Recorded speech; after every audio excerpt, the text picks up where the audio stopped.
terug na die skerm toe. O, wag, ek sien iemand wil nou inklim. Is hier iemand wat wil inklim? Okay. Maar nee, ek gaan laat waai met die kontrak. Hoor, my tyd is bietjie beperk vandag. Julle, ons gaan vandag I'm going to talk in English. We're going to discuss the sale agreement, offer to purchase, OTP, in short. If you refer to an OTP, you'll mute yourself because I hear all these background noises. You're going to refer not to an OTP to your purchasers or your sellers. They're not going to know what it stands for. It's an offer to purchase. Once it's signed, it's a contract. So before it's signed, it's an offer to purchase. Once it's signed, it's a valid sales agreement or a contract. Okay. If we go to clause 1, all the parties is going to complete their full names, not their calling names, full names. Maria, Friedrika, Antonia, Klasse. Okay. Domicilium address is where they currently reside. Okay. So it's a residential property. In some cases, you can provide your business premises because that is the place where documentation will be forwarded to you if you are in breach of your contract or any legal documentation must be sent to you. Okay? Are you all with me? Any questions on parties? No questions. Okay. What I always do, if a purchaser come to me and say, listen, I'm not 100% sure in whose name I should put the offer to purchase. Maybe in me and my wife's name together, or maybe we want to create a trust or a business or something. Then I say, you know what, let's put down your name and your wife's name, and then we put in and or nominee. Okay. So then they basically can at a later stage say, you know what, we nominate this person or this company or this trust, as long as the conveyancer is aware of it. So it's not set in stone. You can always at the purchases section say and or nominee. Okay. We're going to carry on to section 2, interpretation. Now, we've got 2 types of properties that you guys will work with. It's the full title and a sectional title. Okay.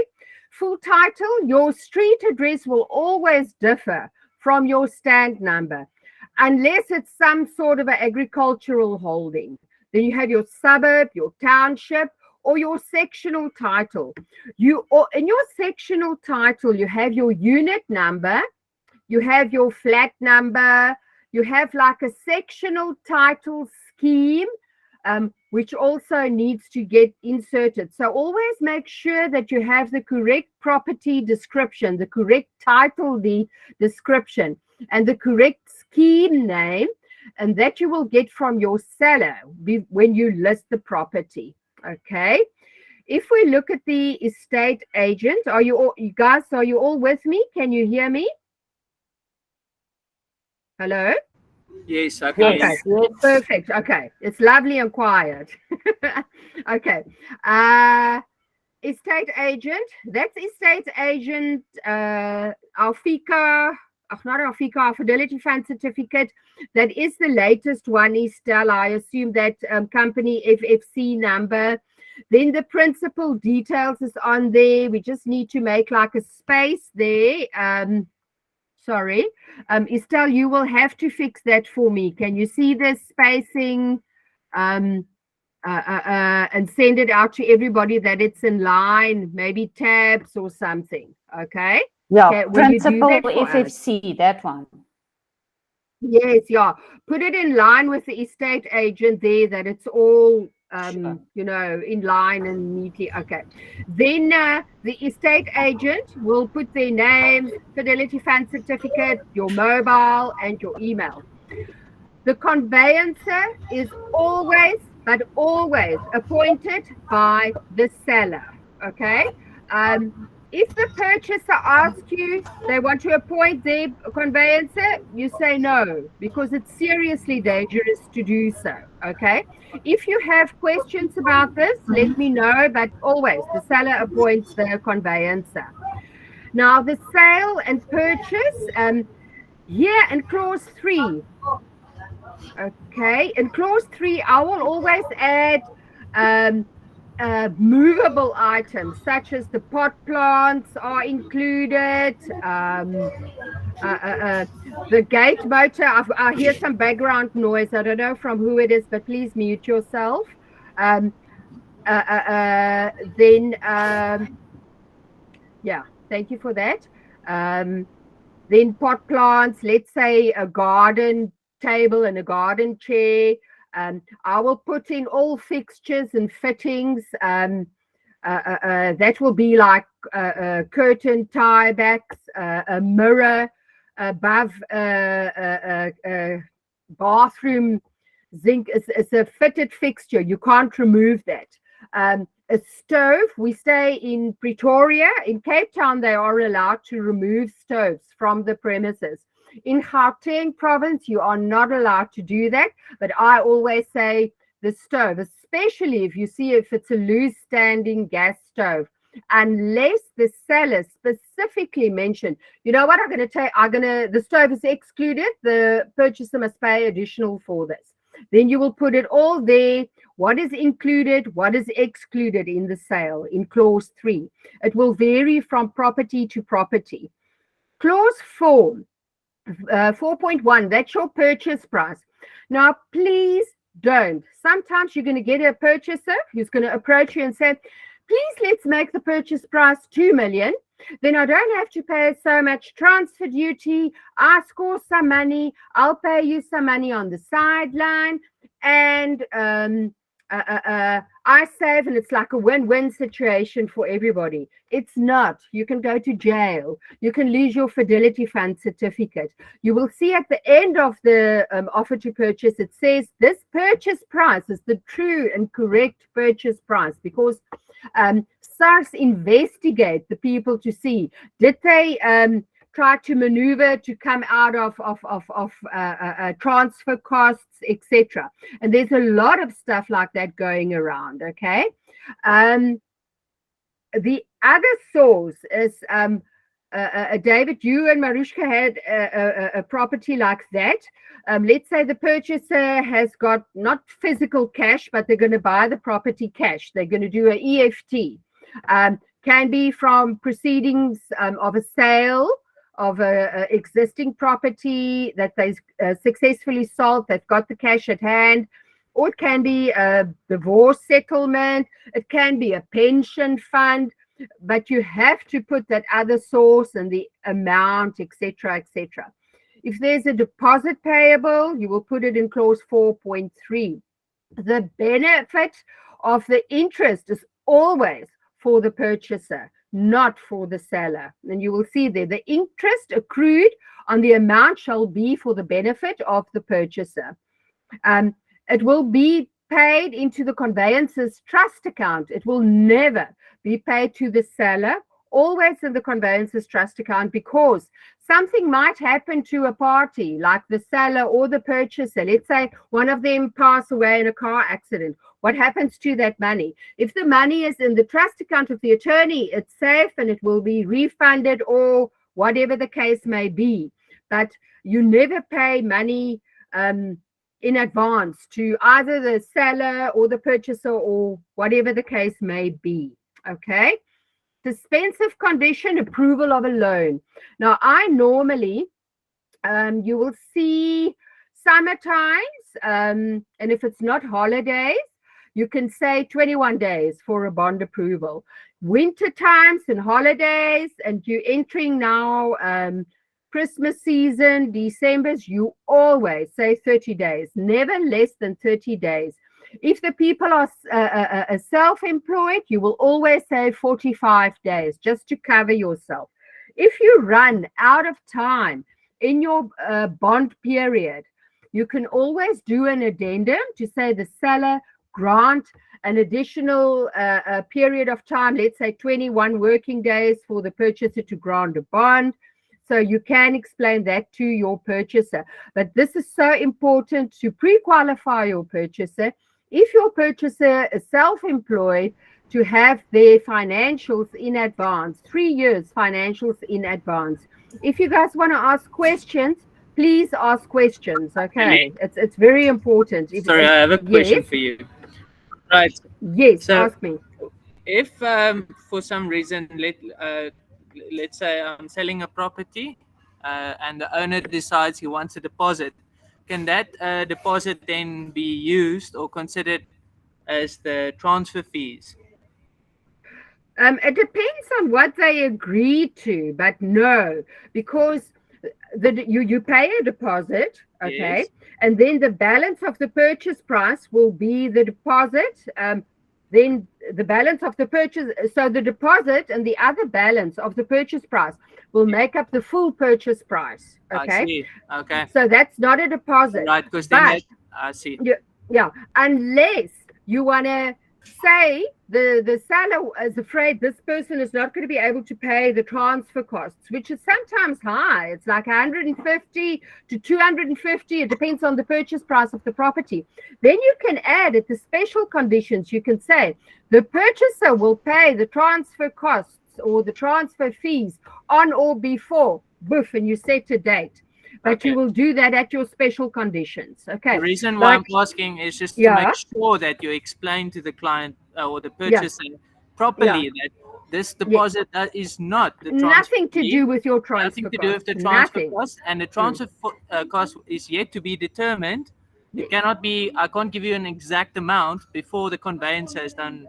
Exactly. The conveyancer normally sends a pro forma, and it depends how much they're gonna charge for their postages and petties and their searches, and so it depends. But you can prior ask the conveyancer for a pro forma, a draft pro forma. Okay. But the deposit is not to be mixed up with your transfer costs. Yes. Okay. Just need to explain it properly from the start. Yes, 100%. So I had and I discussed this with you because I want to know, you know what, we're not real estate agents. We do risk management. We always see where problems can occur, and we try to minimize the problems or issues for our clients, for the purchasers and for the sellers. Half of it is only selling that property. The rest is to look after our clients' interests. Okay, so this is why you never let a purchaser also occupy a property if they have not provided guarantees or paid transfer costs. Okay. I had a property that Remax sold once in Grootfontein. The purchaser, a black lady, moved into the property. She paid the full purchase price, but she did not pay the transfer fees. Okay. And she occupied. And then after month 6, she said, oh, I don't have money. I'm sorry, you know. So the seller had to remove her from the property, and I got a new buyer. But I don't want to tell you the nightmare that seller went through. So always can't move in if they didn't provide you with guarantees, paid the full purchase price, and the transfer costs. Okay, very important. Absolutely. Okay. So suspensive conditions, that's the loan. So it's now October. You're going to see in November. Normally, that was what my schedule looked like. November up until December, the 15th, was like always busy, trying to get the deals through, the bonds through before year end, before everybody closed on the 15th of December.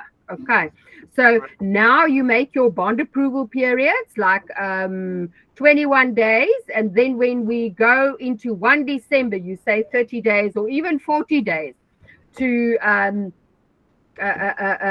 consider the holidays, because everybody is only going to start to work on the 10th of January anyway. Okay, over here, if the purchaser, okay, failure on the part of the purchaser, okay, must do a bond. So let's say your purchaser says, yeah, I will get a bond, and you follow up, and your purchaser tells you, listen, I have my own bond originator.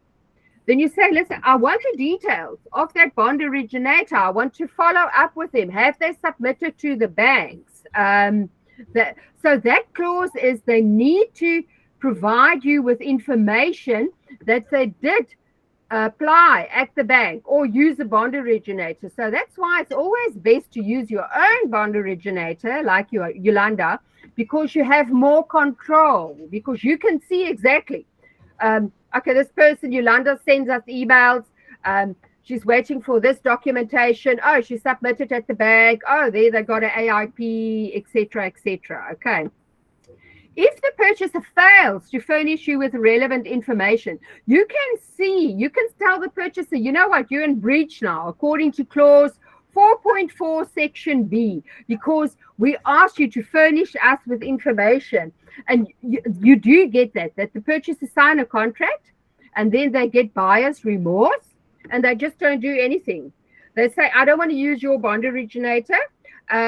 I want to use my own bond originator. You ask for information, they don't give it. Or they say, I've got my own personal banker. And they just don't give you the detail of the personal banker. So that is to cover yourself there, okay, that you need the information. And then you can actually put the purchaser on terms and say, we asked you to provide this information to us, okay? Guarantees. I want to explain to you what a guarantee is. Let's say the purchaser got bond approval from ABSA. AIP is the approval in principle. A final grant is the final grant where ABSA went out, did evaluation and said, yes, we'll borrow you 1.2 million rand on this property. Now, a guarantee is normally between 2 weeks and 2 weeks to 3 weeks after the final grant, okay? I'm talking of ABSA, and I got an ABSA WhatsApp or SMS. But anyway, a guarantee is a piece of paper that the bank, ABSA, sends you to say, we undertake to pay 1.2 million to the conveyancer once this property registered in the deeds office, okay? Now, previously, when a bank issued a guarantee, they could never go back on that guarantee. It was already issued. But nowadays, for the past year, if that purchaser goes and a guarantee was issued, and your purchaser goes and make personal loans and gaan aan and default on payments, the bank actually can revoke that guarantee. So it's so important that you tell that purchaser, listen, after we have this guarantee, don't make any further bonds because because according to the Financial Act, it's of 2008. They look at your affordability. You can't spend more than 30% of your income. So if you go, the bank already issued you with guarantees and you go and purchase yourself a car and another property and whatever, the bank can or they might revoke our guarantee. Do you understand? So, but this is information that the bond originator must actually discuss with the purchaser. That is why I always say, you know what, get a bond originator. But as an estate agent, you must also be aware of these pitfalls that can happen. Okay. I once lost a deal because the purchaser told me, no, I've got 40% for the vacant land. We got bond approval. And then guarantees was issued. And all of a sudden, the bank revoked the guarantee. And I was like, what the hell? And then she went and she took out a personal loan for the deposit of 40%. Then the bank came and they saw, oh, you know what, she's taking X amount of money. According to affordability, she can't afford the property anymore. So this is so dangerous. Then you must always explain that to them, okay? Clause 4.5.1, 14 days is good. You can also change it to 21 days. Because if your seller is looking for a loophole to get out of this contract, this is the place where he will normally get it. If your client didn't provide a guarantee within 14 days, then he can say, breach of contract because the purchaser didn't provide me with guarantees within 14 calendar days. You get that a lot, where a seller, maybe another agent took him a higher offer, or he's got a cash buyer or repel, or he just wants to get out of the contract. So you always look. To be on the safe side, I will change that 14 days to 21 days. Finish. Maybe Estelle, just make a mental note there that you will change that clause 4.5.1 to 21 days. Will do. Okay. Clause 4.6, the sale of the purchaser's property. Then you give the address. Normally, you refer then to that property as the second property. It must be sold, or it has been sold to a third party. You will indicate there it was already sold, or it must be sold.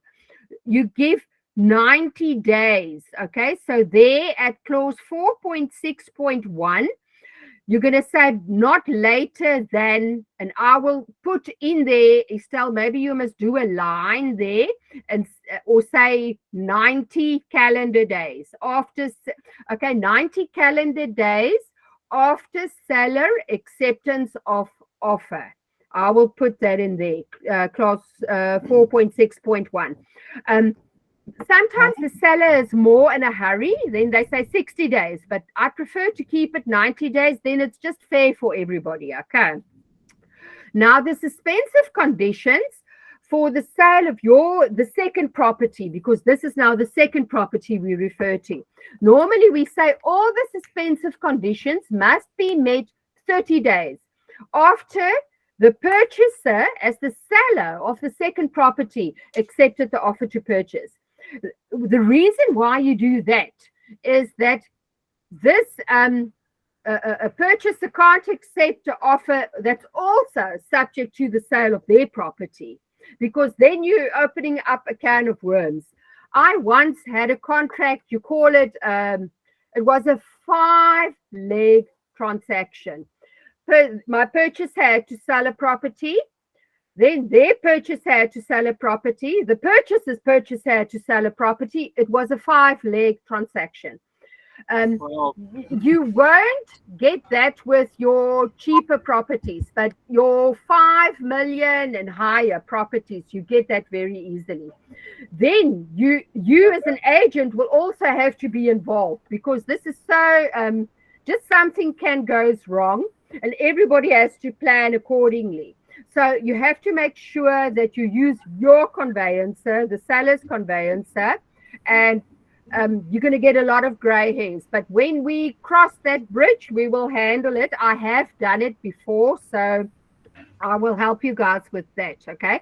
But if the sellers say, you know what, clause 4.6.2, change that, we can. But rather keep it like that and say it's standard, okay? Then guarantees 45 days after acceptance of offer. So after the 30 days in clause 4.6.2, they have another 15 days to get guarantees. Okay, so that's fair. We can always do an addendum to extend the time there as well, should the need arise to do so. Okay. Then clause 4.6.3.1 is just there to say that the purchaser and the seller will cooperate with each other on the dates, that we will communicate to each other, because there's so many logistics involved in this. You know, the purchaser must move out and their purchaser must move in, and they have to communicate together. And I always say to them, if you communicate with the seller directly, the purchaser, you have to CC me in the email, because otherwise I'm not going to know what they're talking about. And then the one is upset with the other one, and then they say, blah, blah, blah, blah, and then you're right in the middle and you don't know what's happening. Arlie, we had a transaction like that with Bram and Cuthbert, where Bram communicated directly with Cuthbert and Cuthbert communicated with Bram, and it was like just a whole train smash. And then the seller will come and say this and this and this and this, and then we like, what the sell. What are you talking about? And then he talked to the purchaser. They communicated. So always ask them if they communicate, put it on an email and CC me in the email that I know what's happening. Okay. That we're all on the same page. Clause 4.6.4 is extremely important. If your purchaser still needs to sell their property, okay? And this is if another offer comes in and it's not subject to anything, that buyer already obtained a bond approval, or they have the cash and they showed they have sufficient funds of the purchase price, like it's in a trust account or a call account or whatever, then that contract, it can be either from you or another agent, gets mailed to the seller and the seller's conveyancer. Then your purchaser must perform within 7 working days. Now, I personally think 7 working days is too little, because you have this serious purchaser and they did all this effort, stage their house, fix their house up. Maybe they paid some sort of a deposit, or they already obtained bond approval. They need the balance of the purchase price from the sale of their existing property. I always put there 21 working days. It gives you 30 days, okay, for the purchaser to still perform. Sometimes the sellers don't like that, but Estelle, you can make a note and just say 21 working days, because I think it's fair. If you have a serious purchaser, who got bond approval and everything, then they still have like a month to perform, or get a buyer that's buying their property. Annelie, I've got a question for you. Ask me. Sorry, so no. Obviously I haven't been through this process yet. So okay. Let's say my purchaser number 1, okay, she is a purchase is dependent on the sale of her house.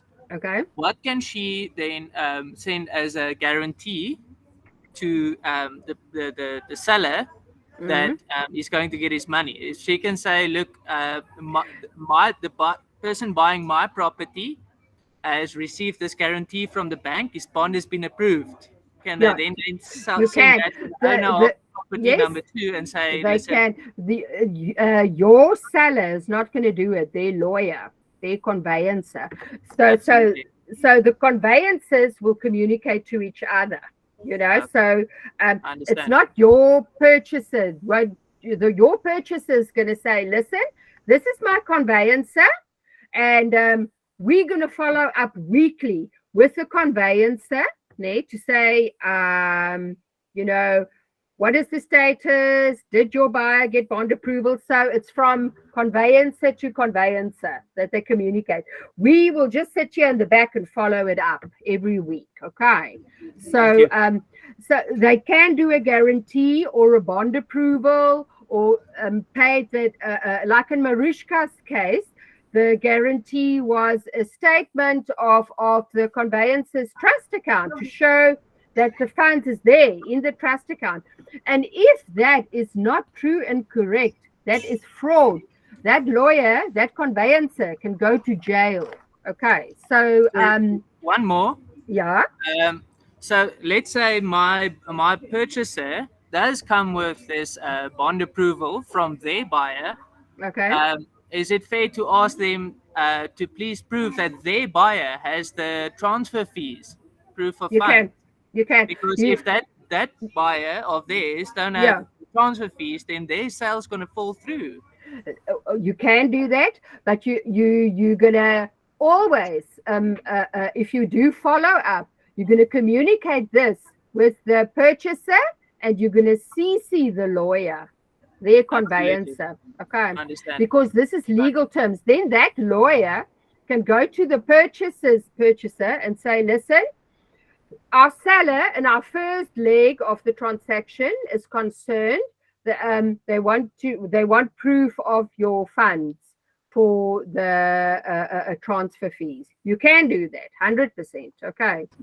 So everything is not set in stone. You can always do that as you go along and follow up and everything. Okay. And this is how you're gonna make your sellers comfortable to say, listen, I'm really looking after your interests. We can do this for you if you want this. We can do this. We can do this. So it's building up a relationship of trust with your buyer and your seller. Okay. So by explaining, we can cover you, we will follow this up, and you do it, you know. When we follow up contracts, we will do it. I must follow up the contract, Marushka's contract today, but I looked at today, it's the 24th. It's a little bit too early because, but I can this afternoon. I will send an email and I will CC you in and David, Marushka, just that you can see what is the procedure, because this is a learning curve for you. Okay, what I'm doing. I'm going to CC admin in and the two agents. Okay, that we're all on the same page and you learn as we go along. Okay. Thank you. Thank you, Annelie. Okay. Warranties by the seller. This is just to protect the seller, to say the purchaser bought this property foot stewards. Okay. When they went to look at the property, they saw the condition the property is in, and that is they're buying that property now as is. That is foot stewards. Okay. Then there's that questionnaire that's at the end of this offer to purchase, which the seller will complete. That is not for the purchaser to see the condition of the house, because the purchaser actually see the condition of the house. It's to protect the seller, because that the purchaser can't come and say, oh, you hid this from me and you hid this from me after the sale was concluded, you know, to avoid any legal action. So basically the warranties by the seller, the purchaser by the property foot stewards. 5.2, the seller warrants that you provide. Yeah, ask me. 5.1, isn't it safer to do the disclosure before you do the OTP? You can. It's on the last. Sorry, I'm going down now. Bear with me. It is here. When you list the property, you can take this addendum to the questionnaire to the seller. And you can ask him, provide me with all this detail. Marushka, we combined that one of yours and estate zone groups standard one. So you will see it's a combination of the two. So you can print out this property report. It's page 14, 15, and 16. Okay. When you list, yes. Can I quickly ask you something? Yes. I know this immovable property report, we are not allowed to complete mandates without filling in that immovable property report first. So, and that's the EAB's property report, immovable property report. Yeah, I saw you using but what we did is, we took the EAB's immovable property condition report and we added our stuff as well, because the EAB immovable property report has got some information that you want, but it's not everything, you know. It's it doesn't say, where's the geysers?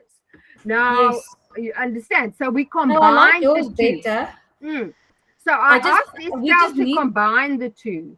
Yeah, but we have to fill that in before we take in a mandate. Yeah. So you can remember. You've got the separate. Sorry, Marushka. Sorry. Sorry, Annelie and Marushka. Just remember, a lot of properties are on the market for 6 months plus. If they fill this sheet in prior to the house actually being sold, a lot can happen on the property in 6 months. If we're going to a roof leak that developed, and now the owner has signed this and he says, listen, I'm not going to declare it. This needs to be accurate on the day that the OTP is signed. If the owner is aware of any of the conditions that's been asked on this paper.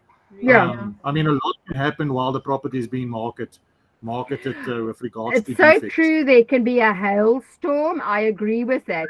I never ask my sellers to complete that, regardless of what the rules are, because when they sign, let's say some purchasers sometimes came and they say, you know what, I want to have this sheet before I'm signing the offer. Then I will go to the seller. I will say, please complete clause page 14, 15, and 16. Now, I'm expecting the purchaser to make an offer on the property. They don't want to make an offer on the property before the time.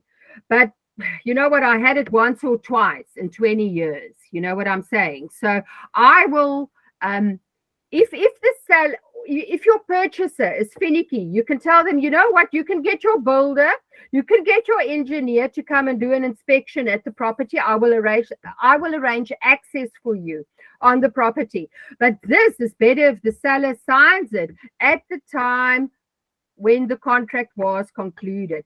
Maybe you can use the EAAB that's not so thorough as ours, just when you go and list the property. Okay, but then again, the seller is not going to be aware of all the defects.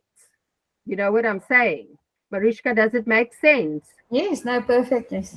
Okay, Yeah. I think what we need to do is next week, because I still want to discuss the FICA document with you. I want to see if there will be enough time, which I don't think. So next week, I want to discuss the FICA form, and then maybe the listing form. You know, Estelle can email us a listing form with that EAAB stuff, and then I can discuss that in next week, the training, okay, as we go. So today we do offer to purchase, and then next week we do the FICA. And because the FICA will be quick, it's for the buyer and the seller and the landlord alike. And then a listing form, how your typical listing form will look like. Okay, I do this that you guys know the norm and the standard before you go out there and operate, before we even touch the POE files or the logbooks or whatever. Okay, when we get to this section of the contract in the logbook file and the POE, we will say skip because we've done that. Okay. Okay, we've been at the guarantees, we've been at the warranties of the seller. Is there any more questions? Can I continue? Okay, I'm going to continue. So there, the seller has provided all the relevant information relating to the property. So, Mariska, next week when I do the FICA and the listing, I will issue I will address your concerns. Okay, I will specifically go and look into it and see what the seller can declare with the listing and what not. Okay, because he needs to tell us he has got building plans or not. Because if there's no building plans, you can't sell that property because you're not going to get a bond on the property. Okay. Yeah. So there's all little. So I will prepare for the listing form. Okay. Estelle is going to type it, but I will prepare to do a training session on that. Okay. Okay, building plans, clause 4.2, 5.2.1. 5.3 is such a ridiculous clause, but that is now, according to the EAAB, it's standard in all contracts. The seller is not responsible for pointing out the land survey beacons. You know, it hasn't been removed, but you don't sell vacant land. Arlu and Marni does, so they might... that clause can protect them, but I mean, for you that's selling already existing properties, it's Annelie? not an issue. Yes, ask me. I actually have an example of where that's applicable. Okay. So my sister-in-law's mother's place. Okay. When they wanted to, when her mother died, they wanted to purchase the property. Well, obviously they're going to inherit this property, and then the government came back and said, "Hey, hang on, the church overstepped by 1.5 meters on their property." Oh my word. So Okay, the church built their fence on the other side of trees. The trees were actually traditionally the fence, the property. or the border. Okay. So they didn't realize this, and the previous owners had a relationship with the church, so it wasn't a problem. But now with the sale, it's actually an enormous problem. And what are they going to do? How are they going to solve it? It's going to be a long process. The church needs to, the offending party needs to resolve the issue, at their Okay. own expense before the sale, before the valuation, and so forth. Yeah. Because as you know, an inheritance also involves a transfer fee regardless. Yeah. Yeah. You know what? I had a situation like that in Red Flag View with a property that was 3 meters out of the boundary. Okay. And we had a roundtable discussion, and I said to the purchaser and the seller, both were very mad at each other. I said, well, we can sit and fight here, or we can try to resolve this. You know, we can take the long way and register a new servitude, and then register the old servitude, but then the seller or the neighbor will have to demolish half of his wall and some of his property, or he can pay a compensation to his neighbor, okay, and then he can pay for a land surveyor to do a new drawing, submit it to the Surveyor General office, and then that specific property gets new beacons, okay? And that was the easiest way. You can do it, okay? We actually did it, okay? I mean, how can the neighbor break his house down? I mean, remove his wall, remove his septic tank. And then the purchaser went ka-ching, you know, she just saw money. And then I said, okay, let's work out a price per square meter. And we made a separate agreement, and the neighbor paid the purchaser, and he also paid for the land surveyor, etc., etc. But you can do that, okay? You need a good land surveyor, which I have, if you ever need a land surveyor, and you need a good lawyer. Okay. Which you probably also have. I have, yes. Okay. So I've been through that. Yeah. So if that arises, I'm there. I can assist. Okay. Consumer Protection Act, that came in 2008. Now, if you get sellers, and sometimes you get that a lot, they swing properties. They buy a property and they sell them. You will have to declare it to the purchaser, okay? But most of the time, the seller declares that he's not in the business to sell immovable property, okay? He doesn't swing property or turn property or whatever, okay? Me and my husband used to do that when we were there, and then I would have to, if it was one of my own properties that I sold, I would have told the purchaser, you know what? I took that clause out. I didn't tell them. I just took the clause out. Okay. So make sure that your seller is not a developer, because if it's a developer, you will also take that clause out, remove that clause. Okay. And I won't put a line through the clause, because then the purchaser is going to say, why did you take out that clause? So rather, don't open up a can of worms, just remove the clause prior, okay, if you're working with a developer. Okay. And then it's in the, we market immovable properties. Our primary function was to introduce the parties to each other. Nobody can have a claim against you because you provided all the information that the seller provided you, and you only advise them with the information that was given to you. Okay.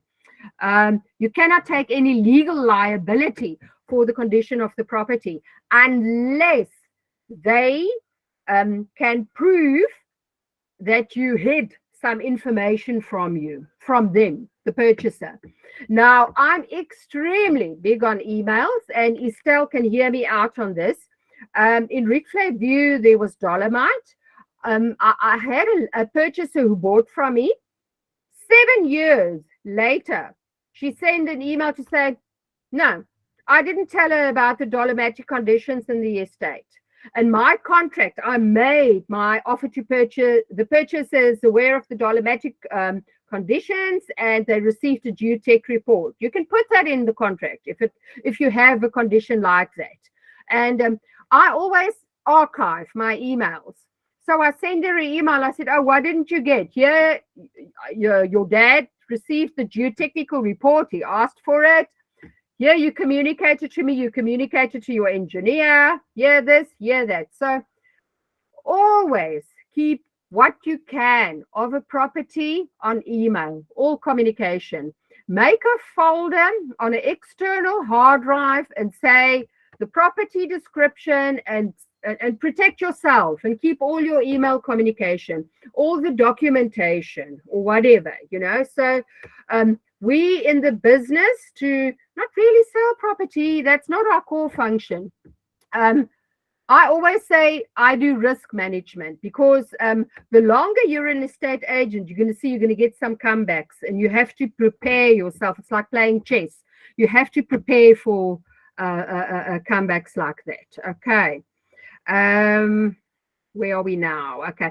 The purchaser was granted fair and ample opportunity to inspect the property. So they can't come and say, I didn't see this or I didn't see that. You will tell them, clause 5.5.1, do you want to go and view the property again? Because the purchaser can't view a property only once. They need to view it at least twice before they make an offer to purchase, to complete the offer to purchase. You always see stuff that you didn't see the first time, the second time. Okay. The purchaser considers the purchase price to be fair and reasonable. Okay. Nobody made any representations of the property. That's not true and correct. And we as agents didn't use any direct marketing methods because it's against the Consumer Protection Act. I always say the people that's selling pots and pans on the streets has got more rights than the real estate agents because they can go and hammer on your door and sell property or sell something to someone, but we're not allowed to do that. No direct marketing methods. Clause 6 is risk, rate, and rental income. Sorry, Annelie. Yes. Can I quickly ask you a question? Yes. So if I send a link for a property that I am marketing to a potential buyer that I met at a previous open house, is that direct marketing? No, because that person didn't just it's not you don't do cold calling like you do with your sellers. Okay. She was at a show house. So she showed interest in a property. The price range is this and this and this, and she's in the market for a property between this range. So you can show it's not direct marketing because she visited a show house. Okay. Okay. So there's the difference. Is it about who solicited interest? Yes. Yeah. Basically. Yeah. Basically. Okay. So it wasn't direct marketing methods. And yeah, it's good sometimes to have show houses because you get your buyers and you can send them. If you send them a Property 24 link, I won't do that. Okay, Mariska, because if you send them a Property 24 link, you send details of all the other agents as well. You understand what I say? And then you don't want to let that buyer be introduced to other agents. You take the link on the Estate Zone website and you WhatsApp it to that buyer. Okay. There must be a way how you can go into Estate Zone website and WhatsApp that link to your purchaser. Because if your purchaser opens up the Property 24 link, she sees that, but she can go back on that WhatsApp that you send her, and then she can see, oh, but this agent has got this, and that agent has got that, and oh, look at these properties. Sorry, right? Annelie, I have sent the link of all our listings to all of them, so everybody's got the link only to our Estate Zone group page. So Perfect. It groups everything. It's Okay. the sales and the rentals. Okay. Rather, never do Property 24. Okay. You can do that too. You can send, let's say, I listed a property, and then I will send the seller a link and say, listen, Property 24. But although then he also sees the other agents and he might contact the other agents. You know what I'm saying? So rather send the link of Estate Zone Group website and say, you know what, we advertised on other social platforms like Facebook, Property 24, SA Home Traders, blah, blah, blah, blah. But don't send the link, okay? Dis Annelie, julle praat nou die mekaar met julle Engelse taal. 5.5 and 4, the purchaser was not introduced to the property by means of direct marketing methods. Yes. Wat is section 16 of the act? Ons moet nou dit seker gaan oplees. Weet jy wat, ja, jy gaan, nee, maar basies wat dit sê is, dis die Consumer Protection Act, okay? Clause 16 van die wet sê, eiendomsagente mag nie direct marketing techniques gebruik nie. Maar nou, dit is, wat klassifiseer hulle as direct okay, kom ons sê, jy trek lyste, jy koop lyste by company wat dit vir 15 cent telefoonnommer by jou, jy koop het, okay, want jy kan dit koop. Ja. Nou gaan stuur jy, wat ons doen. Nou dan stuur jy WhatsApps vir al hierdie mense randomly oor die eiendomme wat jy het. Dis wat David en Marushka by Realnet gedoen het. Julle moet sê as dit verkeerd is. Nee, hulle het mense gebruik wat in hulle skouhuise ingegaan het. Ja, nee, die goed wat ons getrek het maar nie was vir verkopers. En dit was cold calling, maar ons het dit nie met kopers gedoen nie. Ons het nie kopers gebel en gesê luister, ons het plekke wat jy moet sien nie. Ja, verstaan jy? So daai is wat hulle gestuur het vir die 1000 mense. Dis vir verkopers. Dis verkopers, nie kopers nie. Ja. Okay. So daar's 'n groot verskil want hulle sê jy kan daai koper, die rede vir daai wet is party eiendomsagente is so sleazy, hulle oordonder die ander arme koper heeltemal. Dis hoekom dit in plek gestel is. Okay. Maar Annelie, feit waar ons adverteer is eintlik dan direct marketing want ons soek dan kopers en ons adverteer al ons eiendomme op Facebook 3 keer 'n maand weer. Ja. Maar daai koper gaan na Facebook toe en hy gaan klik op jou link. Hy klik op jou link. Jy doen dit as vrye wil. Hy hoor jy? So dis nie jy wat dit daar vir hom, jy bel hom en sê, kom, jy moet nou hierdie huis kom kyk nie. Hoor jy? Ja, dit is 'n baie grys area met hierdie direct marketing, bel jy die ou direk, né? As hy op Facebook is, dan kyk hy na jou advertensie en hy gaan klik die link. Okay. As Marushka vir iemand wat 'n skouhuis gekyk het of iemand wat op die database is, kopers wat op 'n database is, waar kom hy kopers vandaan? Hulle moes of gebel het en gesê het, hoor hierso, ek soek 'n eiendom. Dit en dit en dit en dit en dit. Ek's in die mark. Jy het nie eers daai koper gebel nie. Daai koper het jou gebel 3 maande terug. Maar as jy 'n database opstel van jou koper, dan Property 24 het ook databasisse van jou kopers wat jou gekontak het. Hulle hou dit vir tot 1 jaar langer, né? Dan kan jy die e-mail en die telefoonnommer van die koper sien op Property 24 se databases, né? Jy het nie direct marketing aan hulle gedoen nie. Hulle het jou eerste gekontak deur jou Property 24 ad. So as jy wil kopers hê, gaan deur daai lyste van Property 24 en kyk na al die kopers.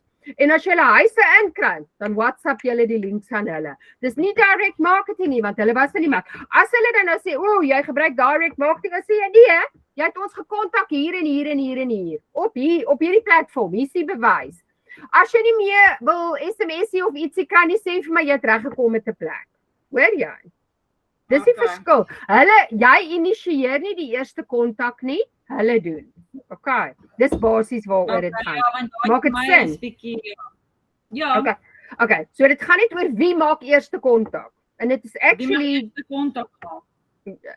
as jy bel op 'n lys wat van kopers, dan moes daai waar kry jy die lys? Daai kopers het jou mos voorheen al gekontak. Maak dit sin wat ek sê? Okay. So okay. So dit is nie direkte want jy kan, hulle is nogal erg oor dit, maar ek het nog nooit probleme gehad oor dit nie. Want ek is 'n vreeslike leiagent, ek bel nie net sommer mense uit die bloute uit nie. Ek sou links gestuur het van my website, nê? Gesê kyk hier of wat, maar dis dit, hoor. Ek het nog in die jare nog nooit 'n probleem met dit gehad, of van 2008 af het ek nog nooit 'n probleem gehad met die Consumer Protection Act nie, want dit is toe dat hy in werking gekom het. Okay. Dankie. Okay, is reg. Okay, I'm going to continue to risk rates and rental income. As soon as the property is registered on your name, it's your risk. You will have to have insurance on the property. Let's say the seller vacates the premises earlier and the property is standing empty, it's his risk.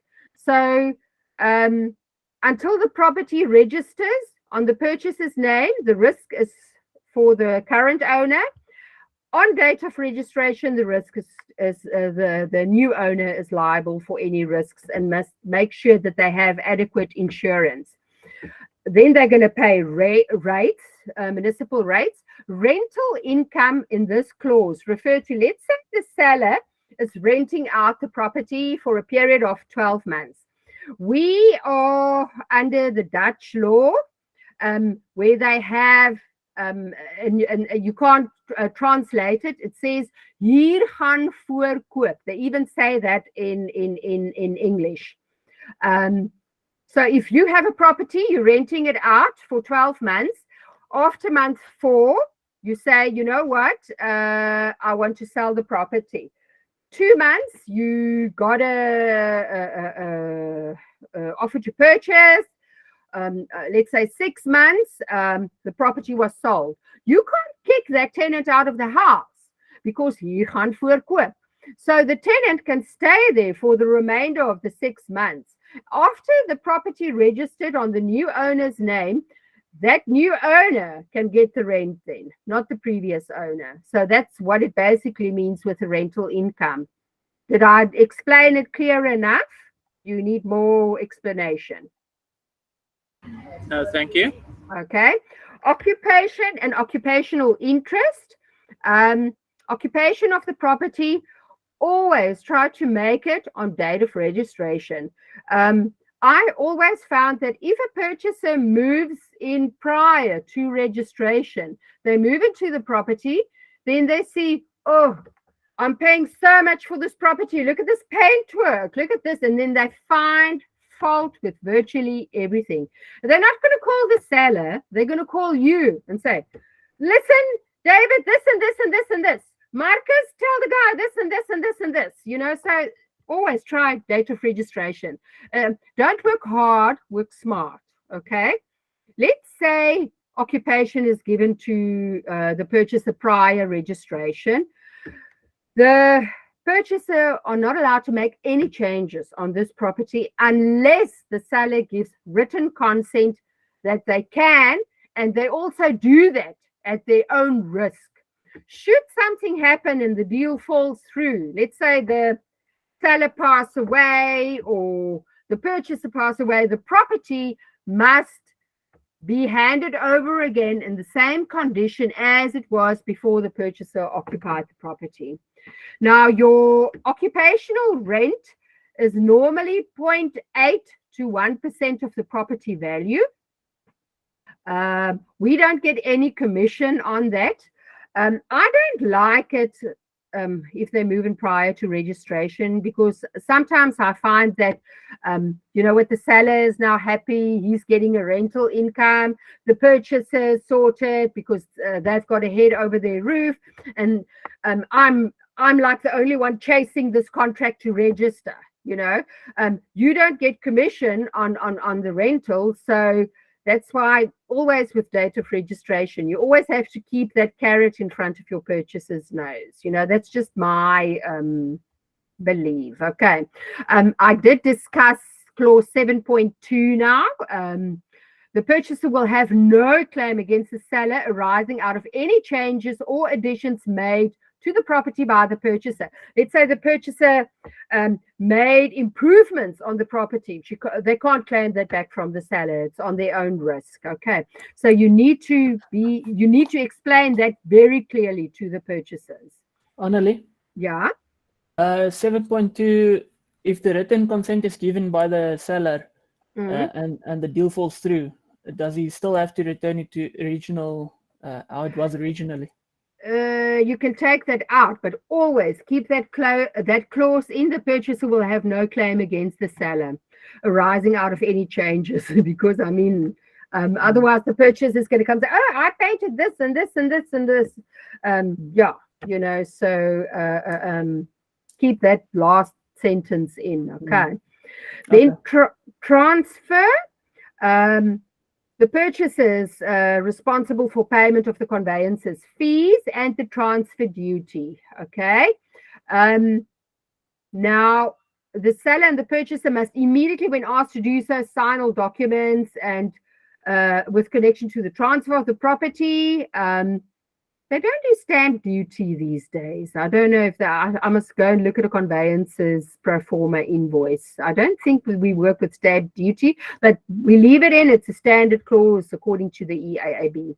At the transfer section, you always show your buyer the transfer fees and the bond registration fees. I get a lot that, especially your undereducated population, say, I didn't know I must pay bond registration fees. Now it's an additional 20,000. So always take a highlighter and mark it for them and show, here's your registration fees and here's your bond registration fees, and explain to them the difference. Okay. Have you got a mail with the process of a transfer or not? How a transfer process works. Do you have that mail? I will send one, a transfer process. I'm making a note. I'm going to email it to you guys now as soon as we're done. Okay. Breach, clause 9. Any party. Oh, you must hear the church bells where I am now. It's lovely.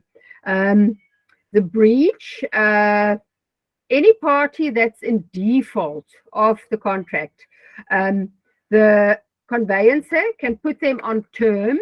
That's the correct language I'm using now. When they receive the terms, you don't even have to give it with registered mail. They use emails these days. If they can't get the party a default via email, then they will like send a clerk with a letter to sign, etc., etc. But as soon as they receive that they've been placed on terms, they have 10 days to rectify the default. Okay, can be either the purchaser or the seller. After 10 days, the party who's in default then must pay for damages, and the agreement can be cancelled. Okay, that is what that breach is referring to. Do you have any questions on that? Yes, Annelie, please. Okay. So let's say the purchaser is in breach. So Okay. the seller wants to basically tell them that they're in breach. So who's responsible for this communication? The agent or the seller? Does the seller need to appoint an attorney? The conveyancer. Oh, yes. Okay. So the conveyancer needs to, okay, 100%. So you have no responsibility except being No, you do. You're going to see now, the biggest part of selling a property is not selling the actual property. Yes. The biggest part is to see that property actually goes through, that it actually, the deal materialized and it gets registered at the deeds office. Okay. So once a week, I normally do follow-ups. So me and Estelle will do follow-ups, and we will send the agent, the relevant agents, we will copy the agents in that email. Okay. At such a time that Estelle can do it by herself. Then you will always, let's say a purchaser or a seller will contact you, then you will always know what's happening, how far is the process, because you've been copied into all the emails. But let's say your purchaser is in breach, you will see, we will say, then we will send an email to the seller to say, do you want to put the purchaser on terms? Yes. Okay. Then we email the conveyancer, you must put the purchaser on terms, blah, blah, blah, blah, blah. Not the agent. Okay. Never the agent. Always the conveyancer. Okay. 100%. So you are basically the tussenganger Yes. between the Yes. seller, buyer, and conveyancer. That's basic. Yeah. And I normally have, when I was in South Africa, I had Blue Monday mornings because that's when I followed up my contracts. But the time here now, I start to do my contracts like I'm going to do it after the training, after the training, or even Tuesday mornings. But it's going to get done once a week. Okay. And then I will email all the relevant parties in, and they will all be on the same page. Okay. Now let's go to capacity of parties. The purchasers can buy in their own personal names. Okay. They can buy in a company. They can buy in a trust. Okay. It's always good if they buy in their personal names because then in terms of bond applications, it's much easier. If they buy in a company and they want to do a bond application, somebody's got to stand surety for that. So good to use a bond originator. Okay. If there's a trust, or let's say, remember I said to you right in the beginning, the purchaser said, I'm not sure who the properties, who must it be my child, my wife? I want to safeguard them from my ex. You get that a lot. Then you say, Johannes Christoffel Poggenpoel and or nominee. Okay. Or if he wants to put it in a trust, he's got 30 days there, clause capacity of parties to open up that trust in 30 days and then put the property in the trust name. I normally tell them, you know what, communicate to your own accountant, okay? Let your accountant open up a trust for you because they know what's happening with your financials. So it's better that they do that, but they have 30 days to do that, okay? Okay, I said it's close corporations. You don't get close corporations anymore. I think everything is PTY LTDs now, but anyway, leave that. It's EAAB standard. That's just the people who's buying the property and whose name it's going to be. So if it's a trust, 30 days to establish the trust, and you can establish a trust in 7 days if you want to. Delay. If any party is unreasonably delaying this process. Now, purchasers always asking me, define unreasonable. And I'll say, you know what, the conveyancer call you and ask you to come and sign.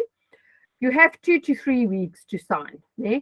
If you take 2 to 3 months, then you're really unreasonably delaying this process. Then we can charge you 2% penalty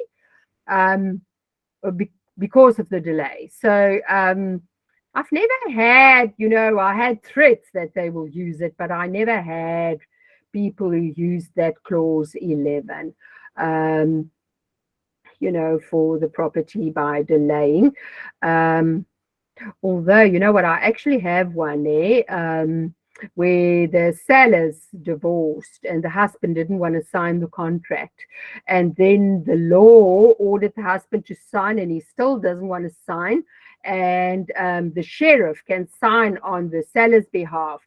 And the purchaser asked for that 2% penalty clause and the conveyancer worked it out. Okay. Let's move on to clause 12, electricity, COC, certificate of compliance. That is for the whole property. Now, that COC is only valid for a period of 2 years. Okay. So sometimes you will walk into a property and the seller will tell you, I've got a COC. First thing you ask him, how old is it? Have you done any renovations after you obtained the COC? If it's older than 2 years, you're going to have to get a new one. Sorry. If you made any changes, you're going to have to get a new one. People with solar, okay, with this Eskom load shedding, with solar and generators and everything, if they install that, that falls under the COC. So that must also be included in the COC. Okay. Then the electric fence system certificate, it's a different certificate. Even if they only have a small electric fence on top of the wall, they need an electric fence certificate. If it's their neighbor's fence on the wall, it's not theirs, so they don't need it. Then you can just say NA, not applicable. Gas certificate of compliance. I've got a good gas installation guy, Jason, who is doing, I think he charges like 750 or 800 Rand. But you have to do that as well for safety. The gas bottle needs to stand outside in a gas cage, etc., etc. If you sell a property with not piped water, you're not allowed to do that in South Africa, and there's a borehole on the water, on the plot, you need to provide a borehole certificate, okay? But all properties in South Africa must have access to water. Annelie? You can ask. Why is gas? Sorry, I'm not too clued up on this, but why is the gas supposed to be in a cage? If it explodes, then I've been in a house, I think I was 17 years old, and a gas geyser exploded in the house with a gas bottle. You don't want to know a gas bottle explode. So that steel cage is like safeguarding it if it explodes, that the pieces don't fly. Okay. Yes. And also, there's another reason. Yeah. The other reason is tampering. Yes. Yeah, small children. That's what I want to say now, because a lot of children, small, man, 2-3 years old, they open, they close, they whatever, or maliciousness or whatever. Okay, but thank you. Explosion, that steel cage is not a flimsy little thing. It must also adhere to certain standards, and it's always locked, or you cannot open it. It's for that reason. Okay, so tampering and explosion. Okay, and then commission. Commission, I'm going to quickly just tell you, is commission is earned when the parties sign this agreement. So let's say the seller says he doesn't want to sell anymore, but the purchaser fulfilled all the obligations. The seller is still liable for your commission. Okay. Let's say the purchaser fulfilled all the obligations and said, okay, I don't want to carry on with this agreement. Then the purchaser is liable for your commission. Okay. Commission is only payable upon successful registration at the deeds office, and the conveyancer pays it into Estate Zone Group. Okay, they do that within 3 days maximum, after the guarantees paid out. Okay, so it's just short and sweet. You tell the purchaser it's an agreement between me and the seller pays my commission. The purchaser doesn't need to know what your commission are, because then they say, oh, you're making such a lot of money, and I had that before. So also put the commission sheet separate. If you email a contract to the purchaser, I always made 2 sections. I made first the sales agreement with the purchaser's info separate, the seller's info separate, the property report separate, and the commission separate. Then you can just attach the PDF files and see the purchaser gets the purchaser section, the immovable property report, and the contract. Three things. The bank will contact you if they need a bond and ask you for the seller's ID. Then you provide that, because that's how they can locate the property, with the seller's ID. But that's all that the purchaser needs. The purchaser doesn't need to see the seller's information, and the seller doesn't need to see the purchaser's information, because you don't know what people can do today with someone's ID. Okay, ID number. The cybercrime is horrific. Okay, so I don't share those details with them, and it's only the seller that needs to get the commission sheet. Then purchasers cooling off clause. I didn't skip anything here. Okay. You know what? This is still so old. It was the purchase prices will be above 250,000. So it's not really, you can't say not applicable, but we had that years ago. It was prior to 2007 when the buyers will go out maybe in townships. They will have open houses, and then they will buy 7 properties at the same time. It was basically to protect themselves against themselves, okay, where they can have a cooling off clause, or if they buy a vehicle or whatever, they have a cooling off clause. But show me a property where the purchase price is 250, I'll buy it immediately. Sold board. This is so important. You have to put your sold board up for 3 months. It's such good advertising. I had sometimes that the seller say, I don't want a sold board up, you know, but then you're asking, please, it's very good advertisement for me. It will really go a long way. Okay. Clause 18, the seller confirms that he or she is not registered for VAT. Transfer duty is therefore payable. If the seller, let's say the property is in a company's name and that company is registered for VAT, then the purchaser is not going to pay transfer duty. Then VAT, the 15% must be included in the purchase price. Okay, so this is very important. I used to sell a lot of properties of a developer who was registered for VAT. And I modified my contracts because he asked me to do so. Then he wanted his X amount of money, but he didn't want to pay the 15% VAT. And then I will say, I will stipulate in the contract, the purchaser is aware that the seller is registered for VAT and the purchaser will pay the 15% VAT amount. So you can change it, but you either pay VAT or transfer duty, not both. Okay. If that doesn't make sense, but I think that's quite clear. Signature is when the property was signed. The contract is valid on the date when the seller signed the contract. Then it kicks in. Okay. And then you start to count 21 days, 30 days, 60 days, or because you will always refer to 30 days after seller acceptance of offer. It's there where he accepted it. Okay. This is the full agreement between the parties. No representations can be made if it's not in writing. Okay. So you can do an addendum to represent anything.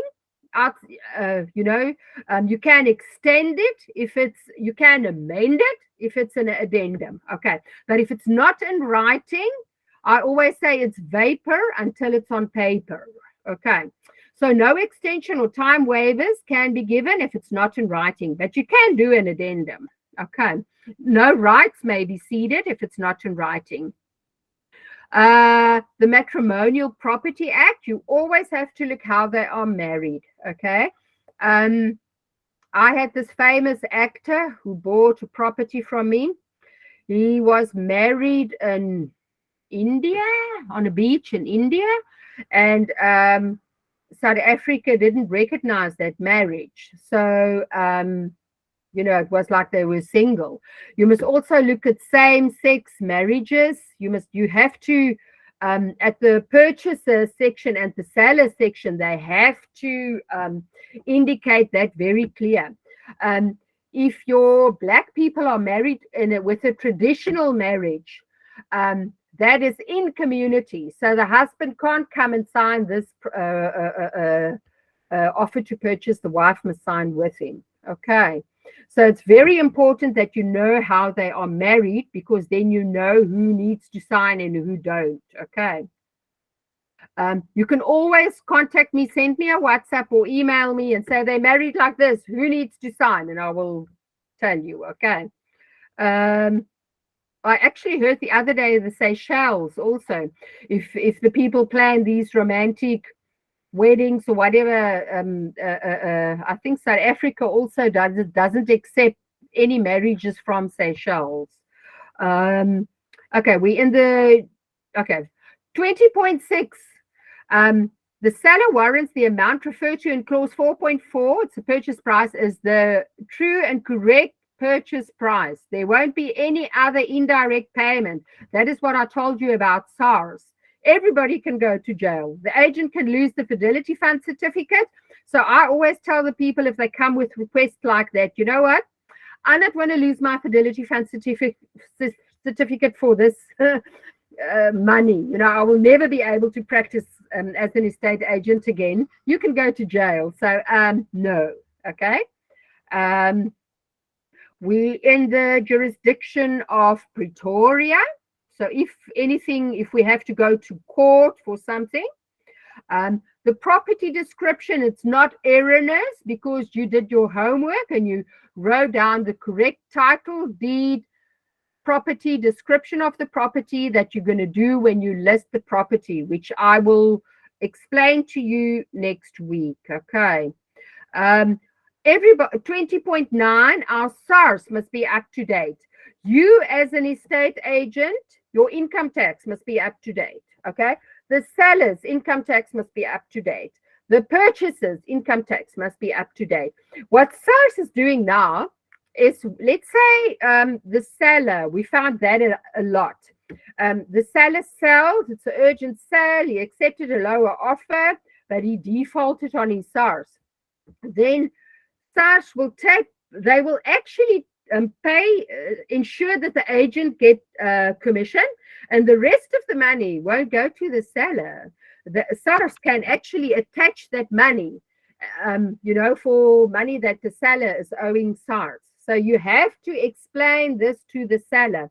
I've done 2 or 3 deals like that in the past, and then we waited till the very last when we submitted for the SARS clearance. Then I tell the conveyancer, wait, hold back. Okay, and when everything is in place, then we submit the SARS. And we have registered and got the money, and then we like keep our fingers crossed and we pray, and then we just pay the seller's money out, and touch wood, nothing happened. The seller got his money. But I hear these days SARS is like really, they're looking for money. So warn your sellers, warn your purchasers.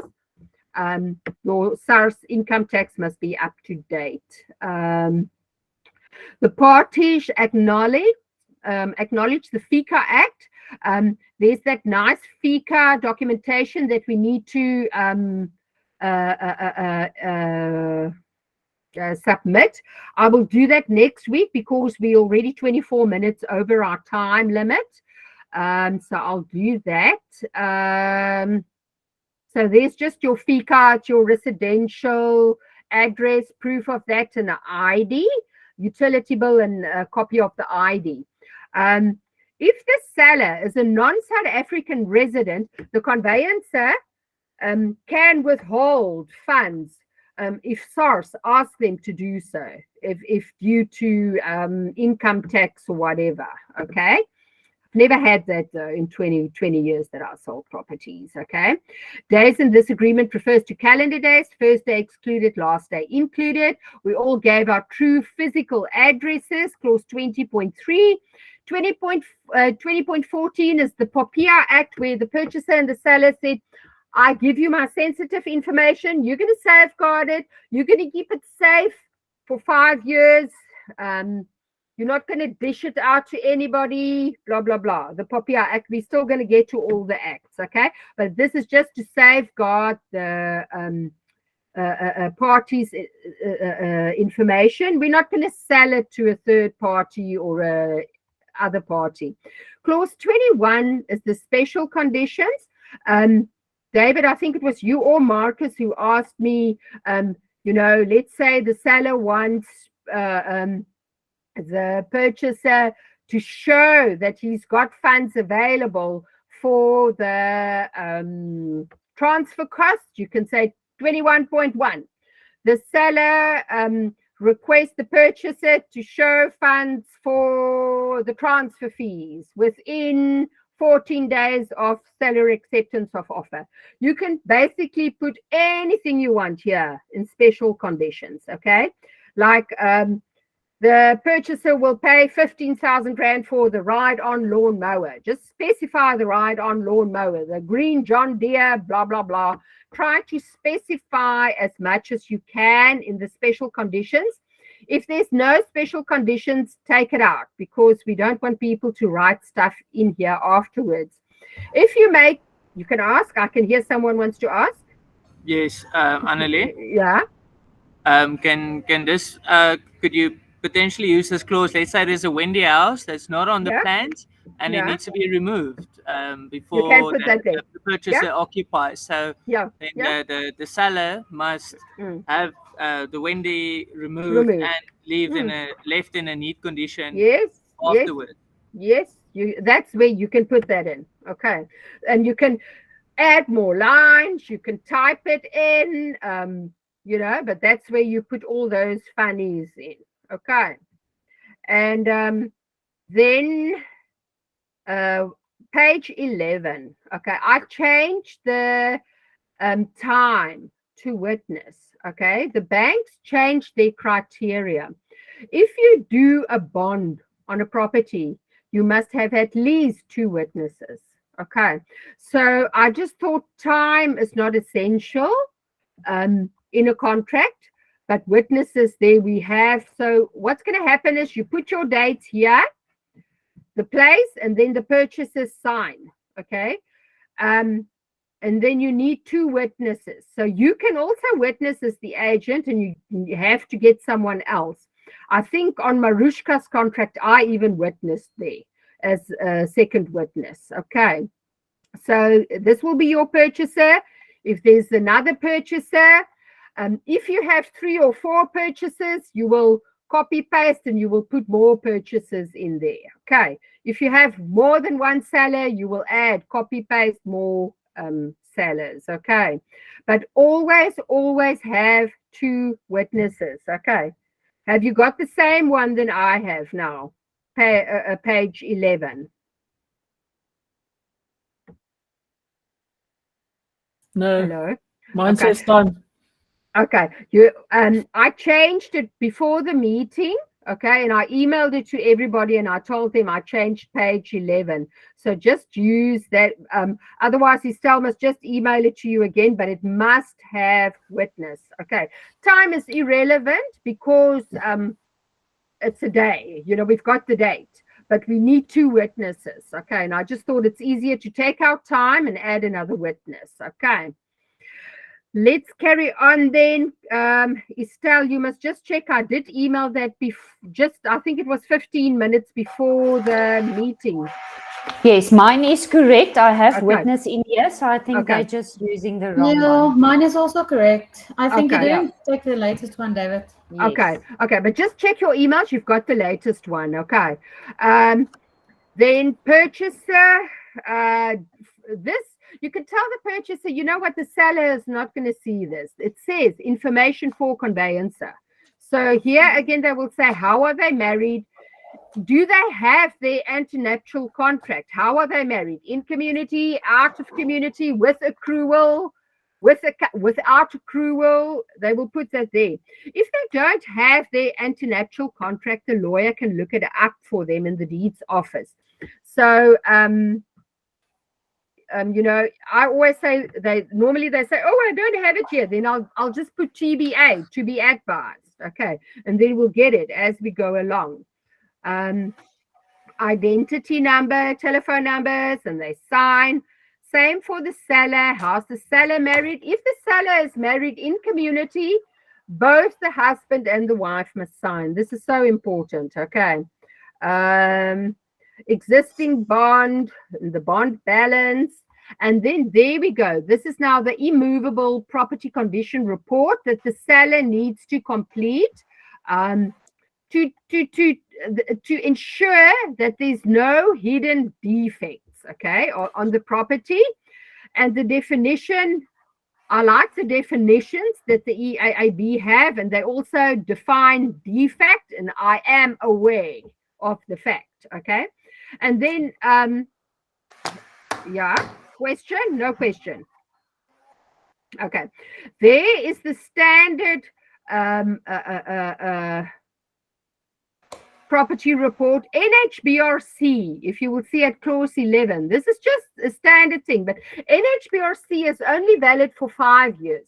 So if the property is older than 5 years, you don't need an NHBRC certificate because it's not applicable. If the property is 3 years, 4 years, or 5 years, you need an NHBRC because the bank is not going to give you a loan if there's no NHBRC. Okay. This form, I actually got Mariska from RealNet when I was still working under Leonie. okay, Leni Fisagi, when she was RealNet, we used this for all our sales agreements for the sellers to complete, just to cover ourselves, okay? I saw that I just want to see if there's keys. Let me just quickly check if there's keys. If the seller says yes, there's keys for the property, he must make sure that the inside doors also have keys. Okay, so that to me is because some of the old properties don't have indoor keys. Okay, so let's just check, but that's just standard. Okay, this is standard property inspection report, and the buyer acknowledged. So what happens is, I will, before I take the offer to purchase to the seller, I will say, an offer to purchase is coming in. You need to complete this for me. And then the buyer can also tick it off and sign it when they sign the offer to purchase. And you make life much easier for yourself. But right before the offer to purchase, or whatever works best for you, you know, it's not set in stone. Commission, it's standard, it's the seller's details, and there's the purchaser's details, the date that the seller accepts this agreement, the conveyancer detail, and then normally 5% VAT excluded. Estate zone group is not registered for VAT, so there's no 15% VAT applicable on this. If the turnover, well, it depends on Arlu and Marnie. They will discuss with their accountant as we go along if they need to register for VAT or not. It depends on how the accountant advised them. It's got nothing to do with us, but at the moment it's VAT excluded. Okay, and yeah, then you have a witness there as well, and the agent signs there. Okay, so this was the full contract. I thoroughly explained it in an hour and a half. Next week, I will do the FICA documentation and a listing documentation. I'm going to email you now a property transfer, the process of a property transfer. I just want to go out here and I want to say stop sharing my, okay, I don't want to stop presenting.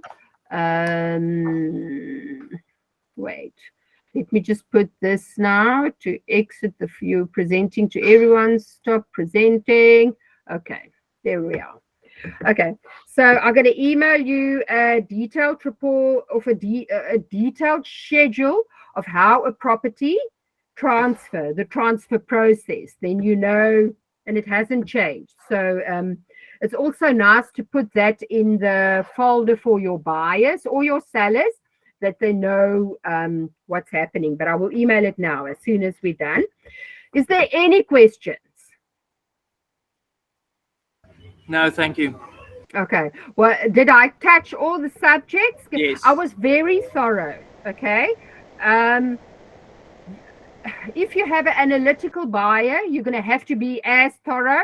Otherwise, you can just go over it. Okay. Correct. Thank you. Okay. 100%. Marnie, are you and Arnu happy? Dankie, Annelie. Okay. Annelie. So yeah, that was quite a mouthful. I did record it. I'm gonna put recording on my Google Drive, and I will share it with Estelle, and Estelle can share it with you guys if ever you need to refer back to that, because now I'm gonna ask you again to do a contract with me, but in English. Okay, sorry, it has to be in English because most of your buyers will be Afrikaans, but there's an 80% chance that they will be English. Okay. Does it make sense? Yes. Yes. Okay, lekker. I just want to check on your linguistics as well. Okay. So, yeah, that was a mouthful. So I will email you now a property schedule, the transfer process of a property. Then next week, same time, Monday, 3 o'clock SA time. Then we're going to do a listing form and the FICA that you need to get. Okay. Correct. Okay, perfect. I'll see you next week. If there's any questions, email me. Estelle? Can I just say something? I've Yes. updated the contract with those 1 or 2 things that we spoke about. I took out the F number because it was the incorrect one or the first one we had. But Okay. remember, I'm not sure if it's going to change again.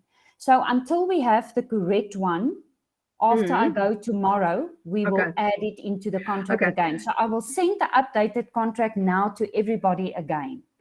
Okay. Maybe I'll say wait. version 1.